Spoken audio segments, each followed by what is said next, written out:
Mr. Speaker.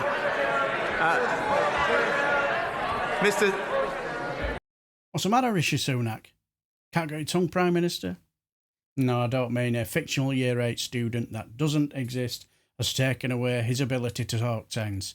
He manages to do that all by himself on a daily occurrence, doesn't he?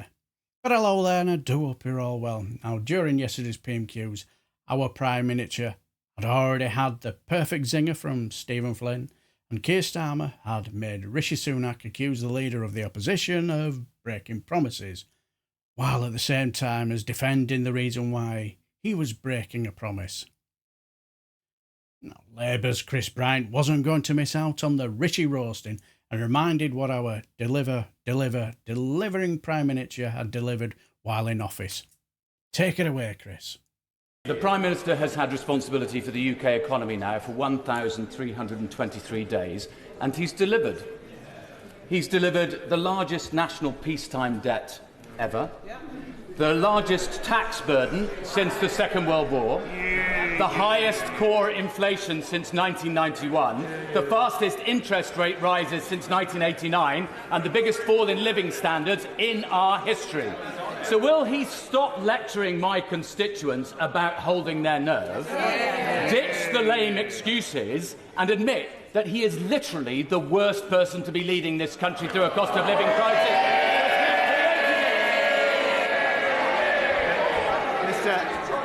Mr. Speaker,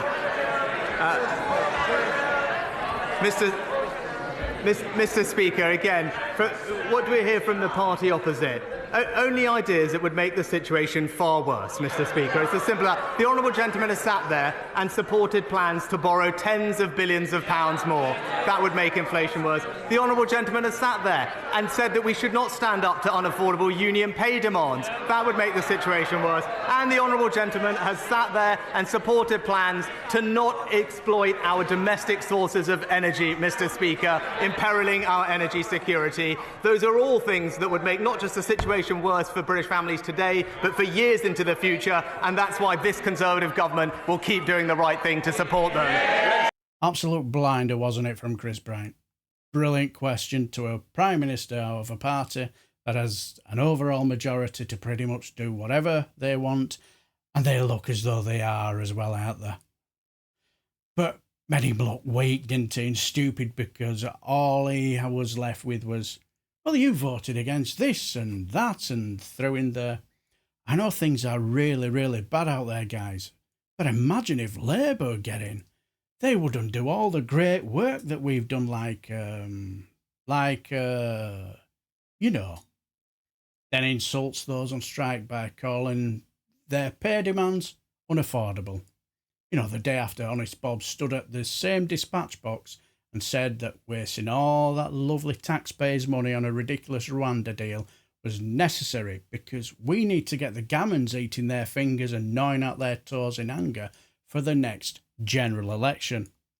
But you doctors and nurses and rail workers and everybody else sacrificing a day's wage, removing their labour in an attempt to get a wage that will put food on the table and hopefully keep a roof over their families' heads, you are being incredibly unreasonable.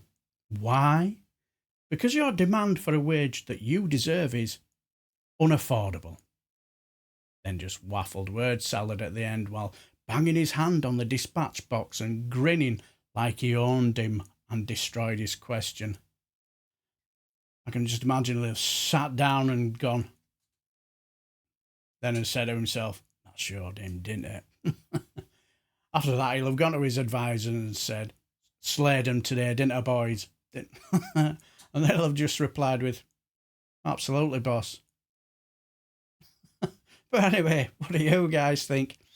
Let me know down below and I shall bid you farewell. Oh dear.